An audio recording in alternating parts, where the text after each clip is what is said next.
Good evening, everybody, and welcome to yet another digital event coming from the worshipful company of glaziers and painters of glass. My name is David Stringer Lamar, and I have the honor of being the renter warden here at the worshipful company of glaziers, and my role is to try and make sure that we don't fall off the rails too often during the exciting 60 minutes that we have planned for you. Now, I can see numbers are coming in here, so thank you very much. There's a chat function there at the bottom, so do let us know where you're dialing in from or joining us this evening. It's always good to hear and very interesting where people are actually joining us from, and do let us know something about yourself as well, because it's all about connectivity.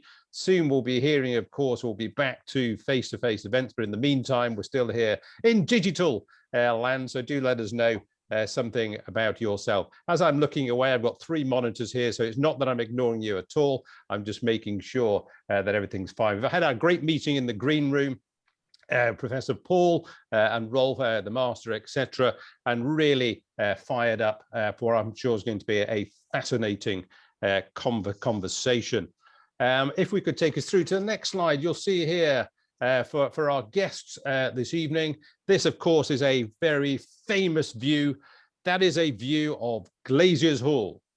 The thing in the middle is the Shard, but apparently, you know, the big one there is Glaziers Hall. If you can't see it, kind of, there we go. There's an arrow to help you see the magnificence of Glaziers Hall with some other bits and pieces stuck around it. I believe that's a bridge. I can't remember its name. It might be London Bridge or something.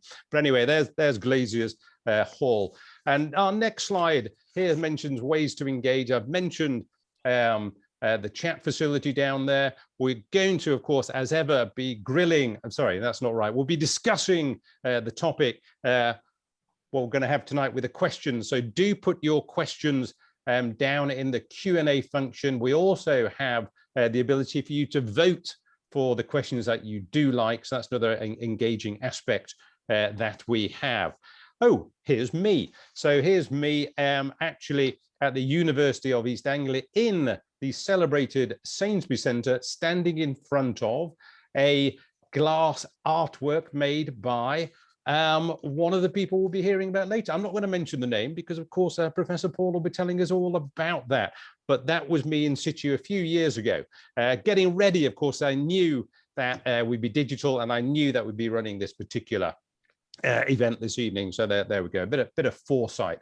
There's the running order, as you can see, so you know what's going to happen.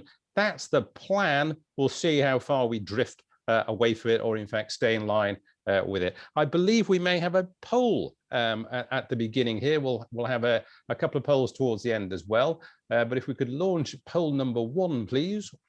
Fantastic. So, are you a member of the worshipful company of glaziers and painters of glass? Yes. Member of another livery company? No.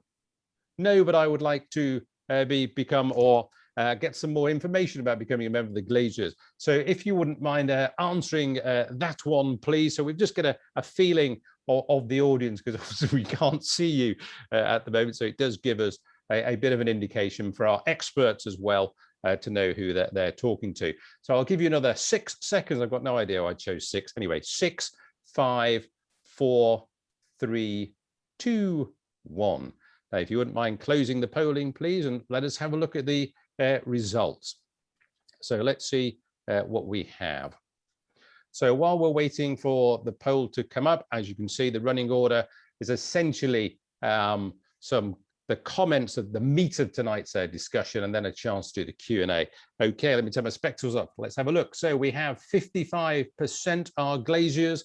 And going back to my mathematical days, that means 45% are not. So a great welcome indeed to you all. And thank you very much for engaging with us. It's always a pleasure to interact with members of other livery companies, or indeed those who are not yet members of livery companies. It's now moving on to our next bit. It's my great pleasure, of course, to introduce the celebrated master of the glaziers, Michael Dalton.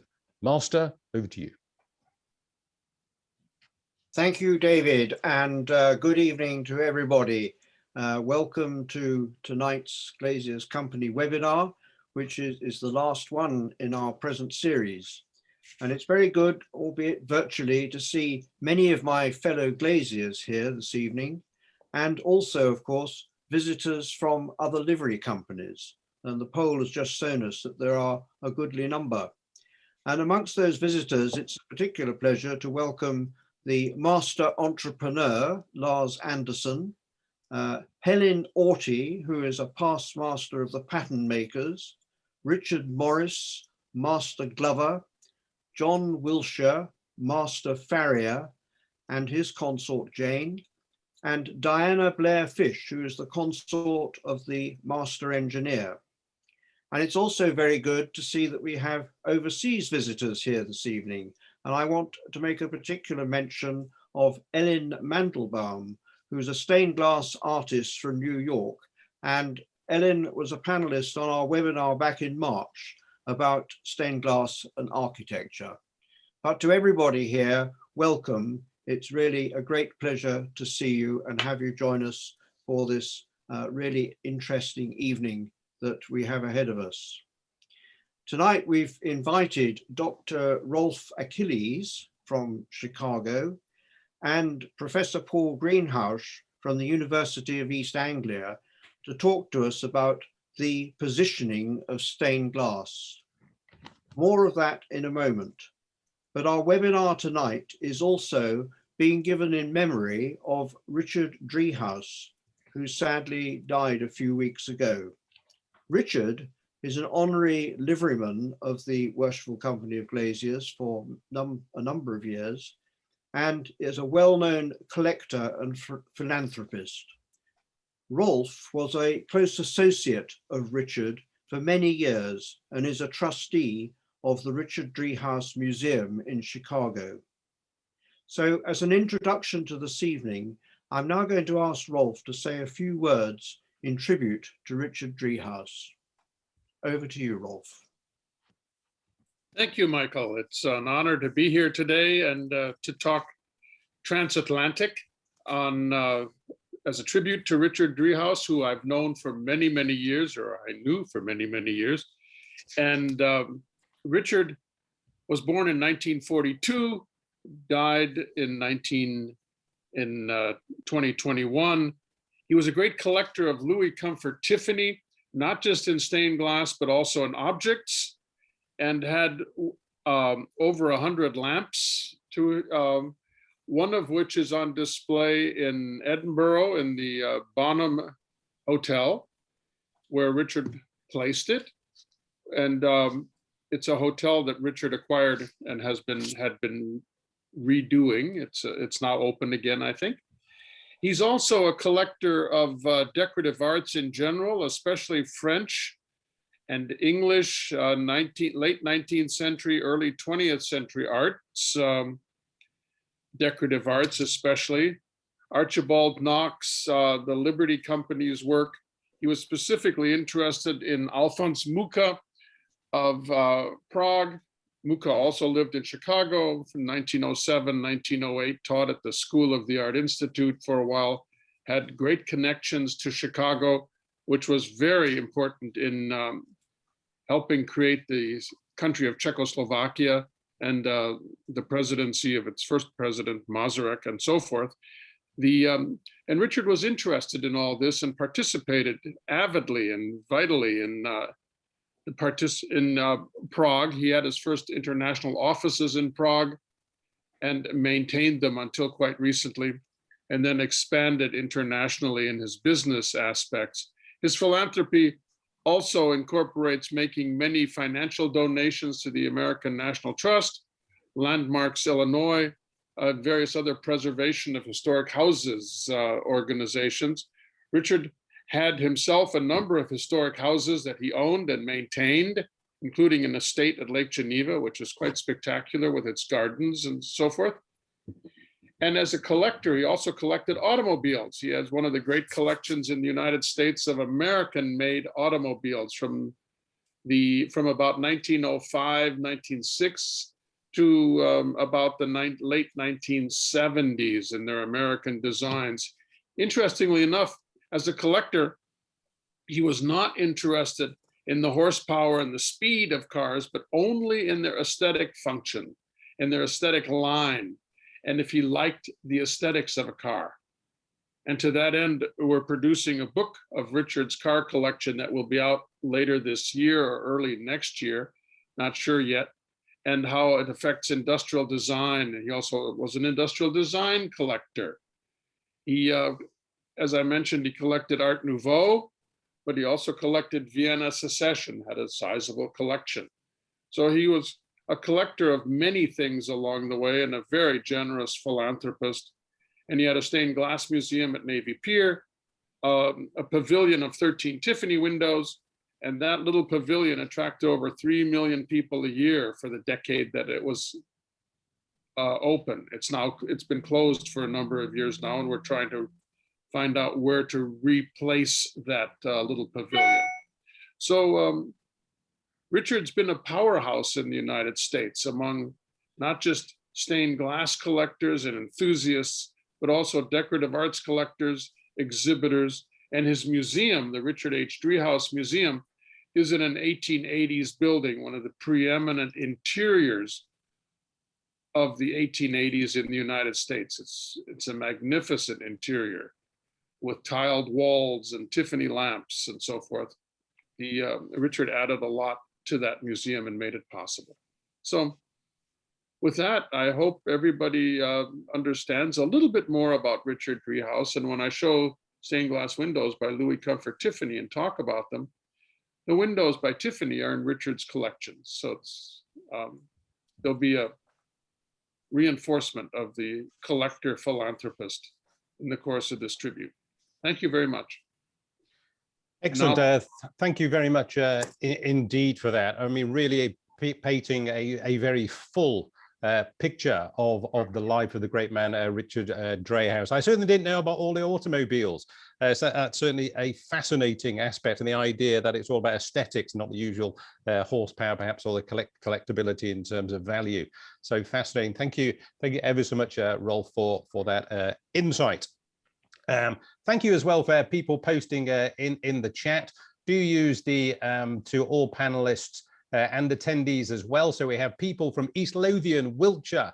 I've got one from sunny Croydon as well. We've got greetings from Washington, DC, which is terrific. Southwest Cornwall as well. So it's great because obviously this is another international cross-Atlantic digital event that's being brought to you, and we've heard that Ellen is on the call as well, so very much a big warm welcome to Ellen Mandelbaum as well. Now we get into the meat of our discussion this evening, and it's my pleasure to invite Professor Paul Greenhalgh to kick us off with his views. So he's a writer, historian, curator of art and design, and he's currently the executive director of the very special place known as the Sainsbury Centre for Visual Art at the excellent University of East Anglia, where I happen to attend. There we are. That is an objective assessment of the University of East Anglia. Professor Paul, over to you, sir. Thanks very much, David.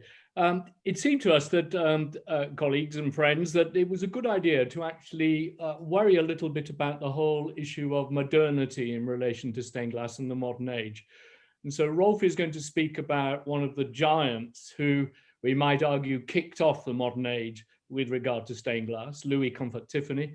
And I'm going to look at Brian Clarke, who's one of the giants of the discipline at this point in time. Many people will consider Brian to be perhaps the leading figure in the world at this stage. So in a sense, it's almost like looking at the bookends of modernity, the grand beginnings and the continuum. And then the question is, where is it going? And what is the role of a practice like stained glass in our current times? So that's the kind of tenure of where we are. If we can go to my next slide, please. I first really started to think, and I just thought I'd speak for 30 seconds or so about Tiffany, because it's far too intimidating to spend more time with such expertise facing me. When we created a giant exhibition about Art Nouveau at the V&A, where I used to work in 2000. The exhibition went to the National Gallery of Art in Washington and then on to the Metropolitan Museum in Tokyo. And what we found very interesting is that as an exhibition based on the decorative arts, it broke attendance records in all three institutions as it traveled, which would seem to suggest an enormous popularity of these arts, despite the fact that they've had a colored history in some respects with regard to how historians of art have dealt with them. And there's the front cover of the book from the V&A. If we go to the next one, please. Tiffany featured in this exhibition, and one of the things I found fascinating at the V&A is that Louis Comfort Tiffany visited the V&A in 1892 when it was called the South Kensington Museum, and was deeply moved by the Islamic glass. And so in our display, we put two magnificent tear vases, as they're often known, works of Islamic glass, and Tiffany's response to it in the middle. And I'm sure you agree, a wonderful way to respond to your forebears. And the next slide, please. This was part of the Tiffany display as it appeared in Washington, DC at the National Gallery. And as you can see, we focus very heavily on his innovation in stained glass. And I have to say, it was one of the great highlights of the exhibition to have this incredible translucence, pouring colored light over our exhibition. And the next slide, please. If there's another giant from that period, and we shouldn't forget, and it's interesting to think about him, if Tiffany is the guiding light, alongside that in Europe, stained glass owed a huge amount to William Morris's efforts. And this little window here needs much more research doing on it. In actual fact, it can't be more than half a mile away from where the Glaziers' headquarters are. It's in South London at Camberwell College, alongside a couple of other little stained glass windows. And we're not sure who made it, but we do know it was a local company. And there William Morris is being presented as a giant figure of stained glass in this country. And we could come back to that. And the next slide, please. So, Brian Clarke. At the Sainsbury Centre, we thought hard about, or we like to think we think hard about the individual grand disciplines in the visual arts, like ceramic, sculpture, metalwork, jewelry. And stained glass, whilst it's not a component of the Sainsbury Centre's collection, we determined to invite Brian Clarke to do a large-scale exhibition at the Sainsbury Centre. It was a magnificent exhibition, I have to say, in 2018, with a very impressive, enormous catalogue. And the exhibition, tragically, traveled to New York and was barely seen because of COVID, in that the exhibition was closed at the Museum of Arts and Design for a large part of the run. But the exhibition will go on to Korea, and then it will go to Russia, to St. Petersburg, to Hermitage, and hopefully somewhere in between there it will go to China. So a world tour of contemporary stained glass. You're looking there at early Brian Clarke, an arcade in Leeds. If we go to the next slide, please. And there we're looking at a relatively recent work where mosaic, ceramic, stained glass, and metalwork are combined to create what we might call a total work of art. And again, that's something we may come back to, because the relationship of stained glass to the other arts is incredibly interesting. Brian Clarke, of course, in many people's minds, is one of our most important painters, alongside being perhaps our single most important stained glass artist. But if we think about it, the relationship to tile, to architecture, and so forth. So the notion of Gesamtkunstwerk, the total work of art, which emerged in the Art Nouveau period and was embraced by Tiffany, is very close to Brian Clarke's heart. And this lovely image demonstrates that. I thought now I would show you quite speedily a range of the images which were in our exhibition in Norwich at the Sainsbury Centre. If you can go to the next slide, please. Oh no, first of all, this is a major installation piece, Lamina, which was at the Gagosian Gallery in New York in 2005, just to give you another taster of Brian's earlier work. And the next slide, please. Oh yes, right. We were originally going to call Brian's exhibition The Screens, because in 2015, he developed an idea of putting stained glass into unitized screens, much in the manner of East Asian, Japanese, Chinese, and Korean art, and much in the manner of many of the great fin de siècle practitioners like Tiffany. This is a Tiffany screen that was shown in Paris 1900 at the World's Fair. And I give that as a backdrop because a large number of Brian's works, which were in Norwich, were screens. Not all of them, but quite a lot. So now, if we have a look at the exhibition, if you move on, please. One of the very first screens is Seville.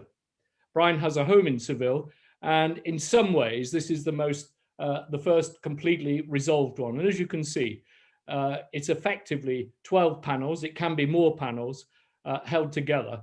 And the next slide, please. And you get a sense here, there's the end of the Sainsbury Centre building, and you get a feel of how we dealt with these screens.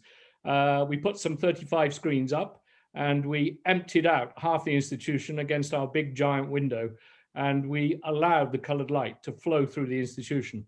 And the next slide. That was opening day. I can't remember a great deal about it. I'd had rather much too champagne, but you get the sense here of a forest of light, a forest of screens. And we decided to integrate it in amongst many of the other masterpieces. And next slide, please. There's Seville. And next. The Trans-Illumination. You can see the colored light pouring out of these screens. At different times of day, the exhibition looked completely different according to the light. And the next slide, please. And our wonderful team of installers at the Sainsbury Centre showing that actually, for the first time, major stained glass could be shown in a gallery. It's something we might come back to, that the difficulty of showing stained glass in a museum context. And the next one, please. This is a feel of how it looked. And the next. And the next. And the next. And the next. And the next. Those are Hans Kopers in front, the great ceramic artist. And the next. And the next. That's a Giacometti in front of that magnificent six unit screen. And you can see the screens up on the mezzanine. And the next. Right, and the next. This is a deceptively beautiful screen. It's actually not a good slide, and I apologize. The reason it's exceptional, it's called Winter, is that it's actually mirrored. You can't actually see through it, but you can see yourself in it. And if you go to the next slide. 3-minute courtesy reminder, please. Right. We'll come back to the idea that most of these screens, as you notice, have no LED. And the next, please, but one or two of them do. The show was in two parts. Part of the show was the screens, which gave us a wonderful euphoria and sense of joy. It was like walking through an impressionist painting or a magnificent forest in bloom.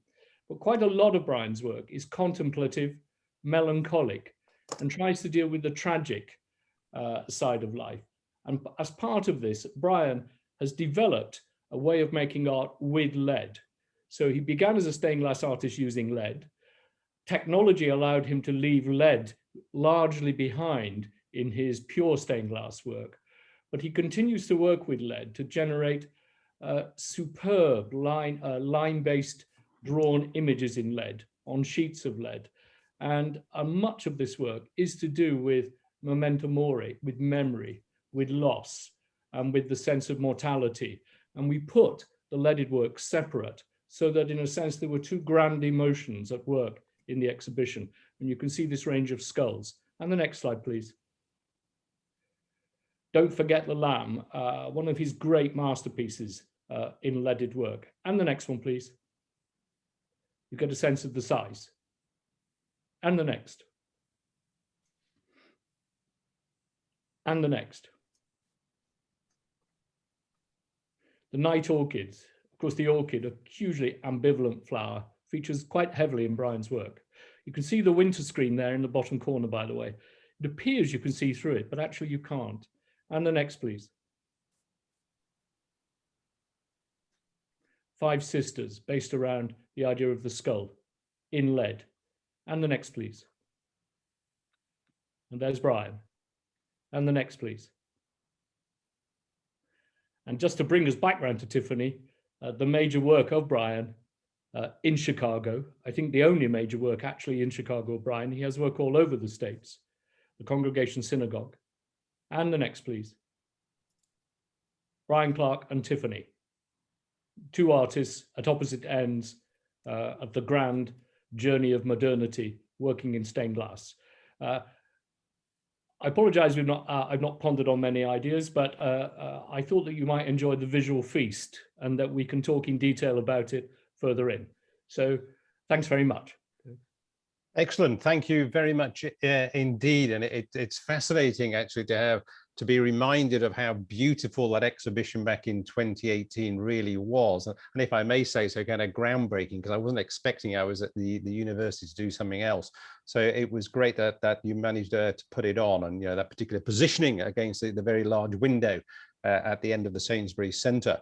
You mentioned some of the issues around showing stained glass in museums or galleries, etc., around the world. It's probably, we might touch on it later as well. But is there, with the advance of technology, I'm thinking, and packing, is it actually any easier or not to actually ship stained glass pieces around the world? I would say that, well, we're touring Brian around the world, and clearly it demands crates and cases, which in themselves are works of art. But that can be done.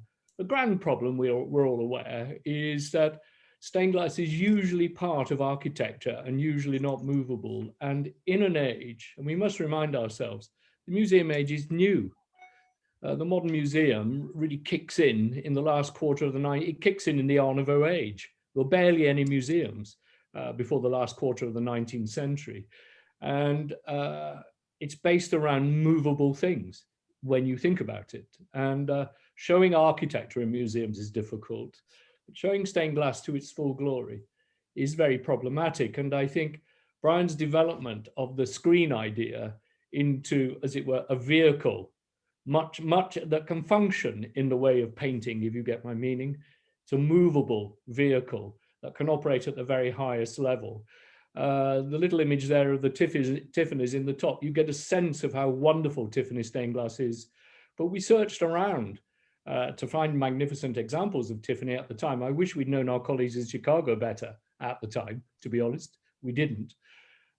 We couldn't show Gaudi in his full glory because the glass is all in buildings, very little loose. And so disseminating the idea of stained glass is a problem in our age, where we expect it to be movable and to be put in blockbuster exhibitions.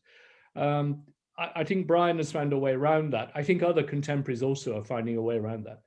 In the coming age, I think, although mobility could be an issue for all of us, but we would like to think that we would all travel more to the major buildings where stained glass is.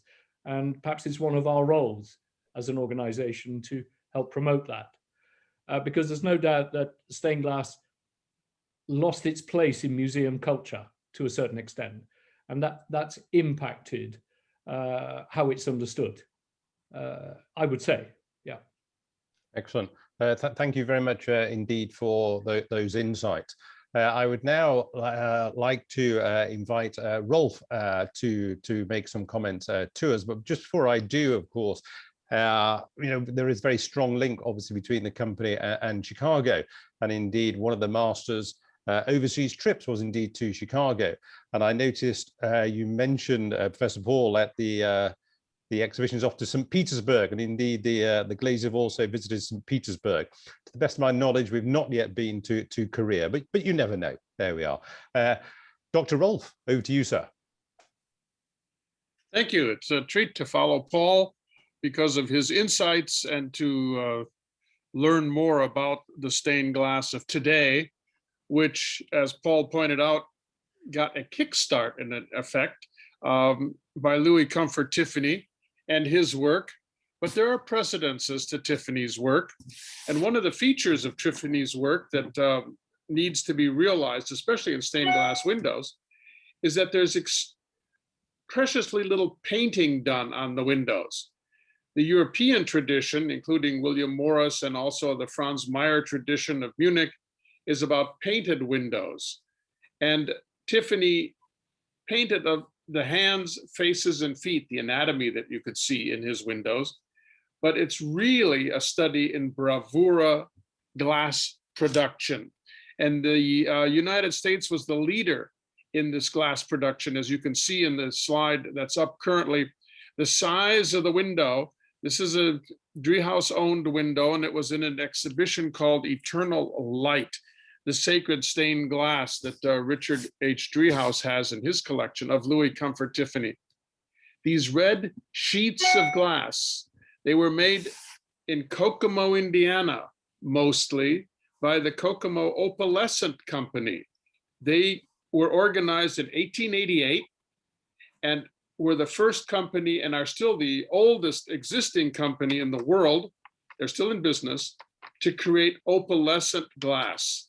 And that's glass that shimmers. Some of the glass was Islamic inspired, but Tiffany was also inspired by the Roman collection at the Metropolitan Museum. It's called the Chesnola Collection, and it features decayed Roman glass, and that surface is opalescent. You can create opalescence usually in white glass or clear glass, and it turns sort of a milky white and opalescent, but you can also have it in colored glass, as you see in this magnificent window, which was Tiffany's version of an antipendium, a stained glass piece of cloth that was translated into stained glass, and then all of Tiffany's bravura work in the center. But the large sheets are what you look at, and those were manufactured in Kokomo, Indiana. The company's still going. Next, please. Speaking of the bravura of glass that Tiffany introduced, an enormous amount of opalescent quality glass that was textured on the surface in various ways. It's flat on one side and textured on the other, can be seen in this Guardian Angel window, which dates from about 1915 and 1920. So it's after, right at the end of Art Nouveau. Tiffany never really got out of Art Nouveau. He was always a master of it and stayed with it in his lamps and his hot glass production, his vases, and also his cold glass, which is the lamps and the stained glass window. But looking at the detail, notice the size of the sheet of glass that took to make the drapery of the angel, the hundreds of little pieces of glass, all different shimmers of blue, clear, reddish, pinkish glass to make the great wings. And the next slide, please. And here you can see some of the detail. The surfacing of the wings, this feathering of glass is a process that's done while the glass is still hot. And like all glass, it's extremely random in its quality. So the artist selecting it, and it wasn't Tiffany, it was one of his workmen, that selected the pieces of glass to match perfectly into what would become a wing, or that long sort of L-shaped, almost like a hockey stick kind of shaped drape of glass. It's all one large piece of glass that was cut out of a big sheet of glass, and the sheets of glass are probably 1.5 meters, 2 meters long, and 1.5 meters wide. When they go through a roller, they're textured on one side and not on the other. Tiffany also plated the glass. And if we could go to the next one, please. A fabulous window where you see this magnificence in glass, and it's all in the glass. It's not painted on. Only the hands and the faces of Moses are painted, or of King Solomon here, sorry, not Moses, King Solomon has been painted on, and everything else is glass. To give the glass depth so that it looks further away, you can add a couple of layers of glass, and it's called plating. And Tiffany's competitor, John Lafarge, actually invented that plating of glass. Tiffany, in effect, stole the technique from Lafarge, never gave him credit for it, and became famous for plating glass. Lafarge sort of recedes into the background and is second to Tiffany, of extremely high quality glass, but Tiffany's the one that showed internationally and so forth. And as you can see, these large sheets of glass that make up the drapery or the sleeves, this almost flame-like, it's all in one piece of glass, and it's achieved in the glass pouring process where the glass is poured and then other colors are poured into it, and then it's run through a roller, and there's a randomness to how the glass reacts to shows the different colors. And in order to have the perfect effect, you need to have a selection of many pieces of glass. And this is what Kokomo, Indiana, and then Tiffany's own glass studios worked in. Next, please. You see a detail of confetti glass. On the left, it's a type of glass with very thin shards of glass sprinkled across a hot layer of glass and then run through a roller again, and out comes confetti. It can very easily, if it's heated up too much, turn into a smudge, but Tiffany was an expert at it, and his company was, his craftsmen were experts at it. He himself did not make this glass, his company did. And you can see the faded face that looks sort of like an out of focus face on the right. That's because it's 2 or 3 layers of glass, and you're looking through the glass, and each glass layer has another little layer of perfection to it that then, as seen when the light transmits through it, as a depth. Next, please. The garments again, and you can see in one sheet of glass, these dark reds, the burgundy reds flowing into a purple. This is the genius of the opalescent glass fabrication at Kokomo, Indiana. And some of the glass also has this flame-like quality to it that was extremely difficult to achieve. They went through a lot of glass. There was an enormous amount of waste in the process of making this glass until it becomes a Tiffany window. Next, please. The temple details sort of clear glass. It's several layers of glass to get this effect, and that's called plating. Thank you. Next, please. And then a typical Chicago style window where in 1888, Kokomo, Indiana develops this clear glass, and in 1889, it's the Kokomo glass that was being used in the new auditorium building in Chicago that's exhibited in Paris at the 1889 World's Fair, and it causes a sensation because it has no painting on it, but it's all color. And it's highly abstracted in its geometric forms. And this is a detail from an 1891-92 church window. Doesn't look like a sacred window, but it is, because it decorates an African Methodist Episcopal church in Chicago. Next, please. 3 minutes, courtesy reminder. Okay, last 2 slides. In Kokomo, Indiana, there's the Cyberling mansion from 1890-91 with superb examples of Kokomo-made glass. This was a mansion that's just down the street and of the Kokomo Glass Company, and they used the Kokomo glass. Next slide, please. And you can see the diversity of the glass right behind our label. You can see that it's rippled on the surface and then not rippled on the back side. It's flat on one side and it has texture on another. And it's this texture that is used, exhibited in 1889 in Paris. And you know every single artist used it, and Victor Horta uses it in his house. It's probably Kokomo-made glass that he uses in his home and studio in Brussels. And that house is from 1893. We also see very similar uses of glass in Barcelona in the music pavilion, the great auditorium ceiling and the staircase and so forth. It's all glass that's flat on one side and rippled on the other and not painted, but highly colorful. And that's American stained glass of the late 1880s, and it sweeps across the continent and is still being used today. Thank you. Oh, thank you very much indeed, Rolf. It's always a great pleasure to hear you speak on these particular topics. Very much interested. There's 2 bits that immediately come to my mind. Opalescent glass. So my question here, how much production is going on of opalescent glass now? Is it in vogue? Is it out of fashion? Where's it sitting at the moment? I'm thinking particularly about the USA. Well, Kokomo, Indiana is still in production. I don't know what they did during COVID. They may have closed down the kiln for a while, but usually the kilns were on 24/7. That's the nature of glass production. And they had lots of sheet glass, and opalescent glass is still very popular in new production, but also in restoration. There's an enormous amount of restoration going on in the United States, and almost all opalescent glass that's being restored comes from Kokomo again. So they have their own formulas. They have hundreds of old formulas, and they can reproduce the glass. And the sand is often from Ottawa, Illinois, because it's 99.6% pure silica. And that's the finest sand that exists in the world.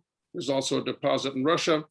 And in the US, we have total disregard for this sand, and we use it for fracking, which is totally destructive to the sand. It's a dumber than dirt idea, but it sells. And the company now luckily is owned by a Belgian company that's using it for glass production. Again, no American would be so clever. So it's a criticism here. Excellent. Thank you very much, Rolf. The other bit you mentioned came into my mind. So you've talked a lot here about the techniques of producing glass, and obviously Tiffany utilizing those techniques in various forms. So my thinking here, is it the production or the availability of the techniques of glass driving artistic design, or is it artistic design driving the production of glass, or no doubt somewhere in the middle? What do you think? I think the first one that you mentioned is the correct one. It's the production of glass, and then the enormous number of immigrants that came to the United States, many of whom were interested in stained glass, but not all of them had the great skill of painting. So they couldn't really paint as much as they wanted to. There's sort of inept stained glass windows, but they all had a really good sense of color. And the new vogue was sort of like color field painting. You put in color fields in glass, and that becomes your stained glass. And you use a different thickness of lead lines. The caming becomes instrumental in that wide lead lines, really narrow lead lines. There's copper foil edging, which was popular with Tiffany. He didn't invent it, but others did. And then really thin lead lines. And now, of course, as we saw in the great work of Brian Clarke, no lead lines and lots of color. So it's, and fields of color, which in the 1880s, they couldn't do in the same way, other than Tiffany could have bright colors in a different, in large sheets of glass coloration, but that was in the glass technology process, not in the artistic result of the glass process. Great, excellent. Thank you very much indeed, Rolf. So let's move into the questions and answers and a bit more of the discussion. Before we go there, let's have a go with our first poll. So really interested in this one because it's really at the kernel of what we've been talking about, and which Paul mentioned about this appreciation of glass and where it can be. So the question is, ladies and gentlemen, where do you most enjoy seeing stained glass? Here we go. In a place of worship, in a public building, airport, hospital, hotel, etc., in a museum or exhibition, in a person's home. So thank you very much. All the votes coming in now. Always very exciting, the bits I can see. 54% of people have voted, 58% of people, 61%. Oh, this is far too exciting, actually. Goodness me, I'll have to calm down a bit here. 75%, so nearly everybody. Come on, get voting. 79%. I'm going to close us off in, what did I have before? 6. I'm going to go for 4. So 4, 3, 2, 1. Let's end the polling there, please, and let's have a look at the results, and that will no doubt inform our discussion. So what do we have? In a public building. Goodness me, there we go. Number 1, in a public building, followed by in a place of worship, in a museum, and then the last place, or 4th, or whatever else you want to call it, better than 5th, no doubt, in a person's home. So very interesting. Let's take that forward into the discussion. So I'll just get rid of those. Excellent. So what we've been talking about at the moment here really is what these two great artists, the great impacts, of course, in it, but also that undercurrent really is what is the future of stained glass? What is the present of stained glass?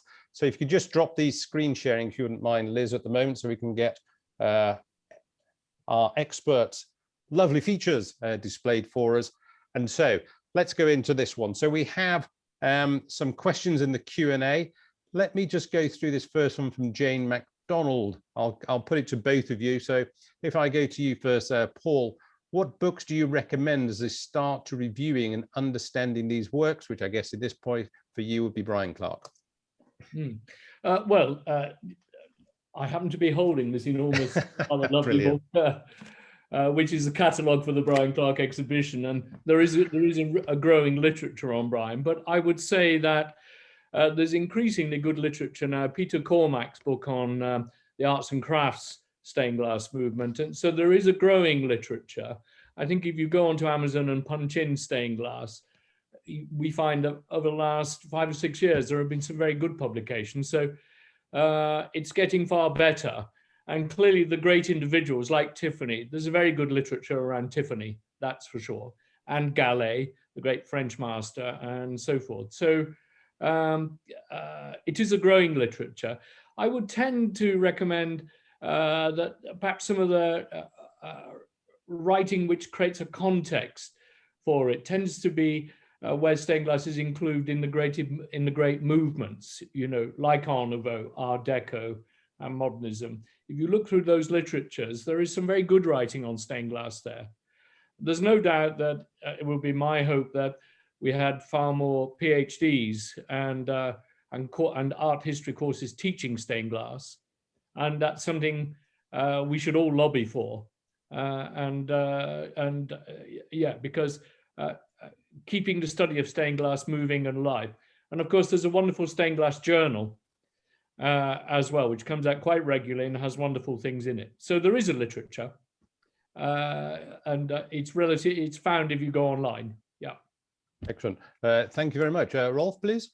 Yes, I agree with what Paul has said. There's an ever-growing body of literature in English. There's also good literature in German, and there's good literature in Spanish and Italian, if you're so inclined to read those languages, like the work on Gaudí and others of that time period. Art Nouveau in Barcelona is now being published much more extensively than it was, let's say, a decade ago. Or the German Art Nouveau period is being much more investigated than it was.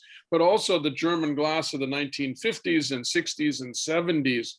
Numerous artists were at work then that were trendsetters in the post-war years, as we now call the 1950s often, or mid-century.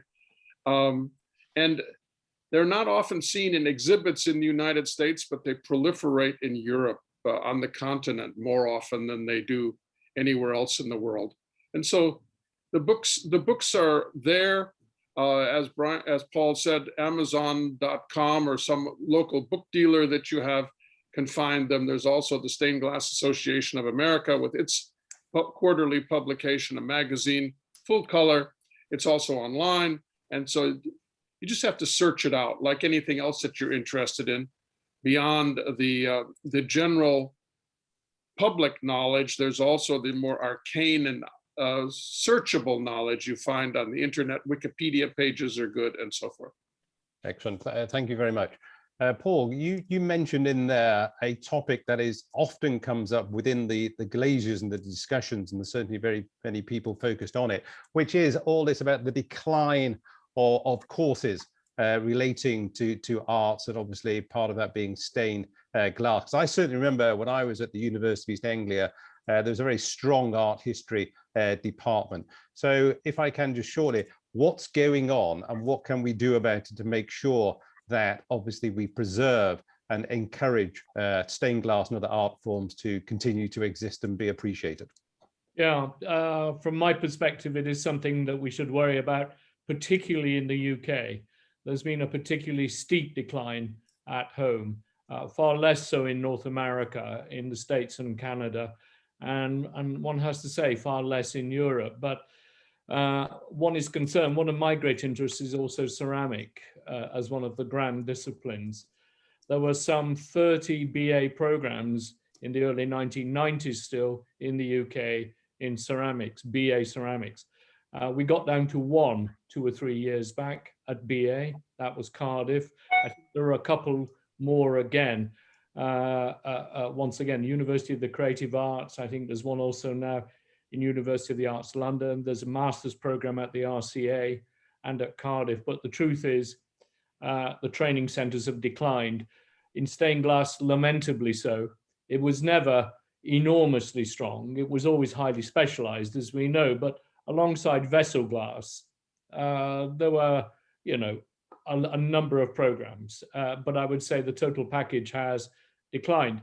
I think that it's a matter of lobbying for those of us in that world on two fronts, in that, yes, there are some wonderful art history departments. I'm very lucky at UE, the UEA department is very strong, and there are wonderful ones around the country, and obviously in Europe and in the States. But lobbying our colleagues to study the decorative arts beyond painting and sculpture alone, and in contemporary practice, installation, performance, and alternative art forms dominate the field. Even the study of contemporary painting, you know, amongst art historians is in decline. So there's a question around, I would say, the grand disciplines, what I would describe, the disciplines that have made up the Western tradition and have dominated the visual arts for 1,000 years. In my mind, there is no reason why we should be walking away from them. Just the opposite. We should be walking back to them in this current environment that we're in. We should be handmaking our world again, because we have magnificent technology that can do all kinds of things. And that's absolutely wonderful. There is no reason why we can't be also maintaining and promoting the grand individual disciplines and building our cities accordingly. I would say stained glass should have an enormous future in that regard. It should be the great public art form. It is a great public art form. I find it very interesting that more than half the respondents mentioned public buildings rather than simply places of worship. They're essentially the same when we think about it. Churches are public places, but I couldn't agree more that the idea that we once again use stained glass to decorate our cities, why wouldn't we do that? So I think there is a movement afoot, and but it is a time of debate with regard to the grand disciplines, I would say. Great, thank you very much indeed. And Rolf, so is everything happy and working well with the USA, or we've got similar states? Well, it is. Paul summed it up very nicely. And one of the things that we've been trying to do in Chicago, especially Richard Driehaus had been trying to do, and also the city of Chicago, is to have stained glass in public places that aren't public buildings. We used, for example, Navy Pier, which is a long pier, 3,000 feet long, and we had 250 stained glass windows on display for 15 years there. Oh. And each year there would be about 3.5 to 4 million people visiting, just walking through the stained glass windows. And I curated that collection, and it was extremely popular. And Richard Driehaus did a small pavilion of 13 windows where the 3 million people would also come and stay and look at those windows. It wasn't a museum context. It was a public place. There were restaurants, tours to be had, boat cruises to be taken from those places. And then we recently, about 6 or 7 years ago, opened up in conjunction with Macy's, the company that took over Marshall Fields. There's an underground pedway that links 2 train stations, underground train stations, and some 3,000 people a day walk past. And we put in 35 windows, and they're all American windows, and there's Tiffany windows. You can study the history of American stained glass of about a 20-year period in those windows while you're rushing between trains. And there's labeled, so it's open to the public. It's not a public building per se, but it's a museum in a public space. And we're working on a couple others like that currently. So I like the idea of having stained glass in a shopping mall, and just like Brian Clarke's screens could easily be in a store window as a display. They could easily be the backdrop for a vendor of some kind in the mall's main gallery of walking gallery that where you look at the windows, but you could have them there. And why not? It's better than having them as a destination. We're also getting windows into airports where people have lots of time between flights to just sit and look. Why look at airplanes when you can see a great window? Terrific. Thank you very much indeed, both of you. There's still lots of questions in the Q&A there, but unfortunately we've ran out of time. So possibly we could answer these later. So Mariana Cherry, would you recommend any virtual video exhibition tours, which is a great question given this digital age? And then Derek, with the popularity of screen printed glass in public art, what kind of future do the experts expect for antique glass? We haven't got the time to answer those, but I think it's been fascinating in terms of what is the future. Is it good? Is it bad? Is it in between? Let's launch the poll and let's see what you, the audience, think. So how robust is the future of stained glass? So are you very positive, ladies and gentlemen? It's thriving. It's just about holding its own, or in fact, it's endangered.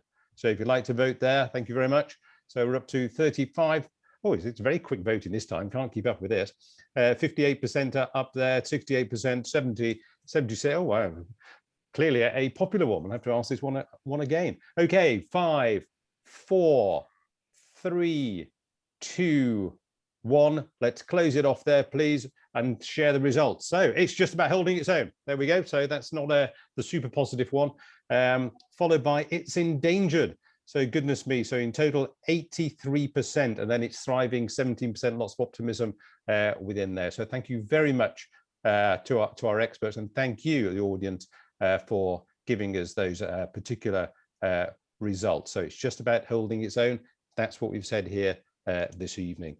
I would now like to invite the Master to address us. Master.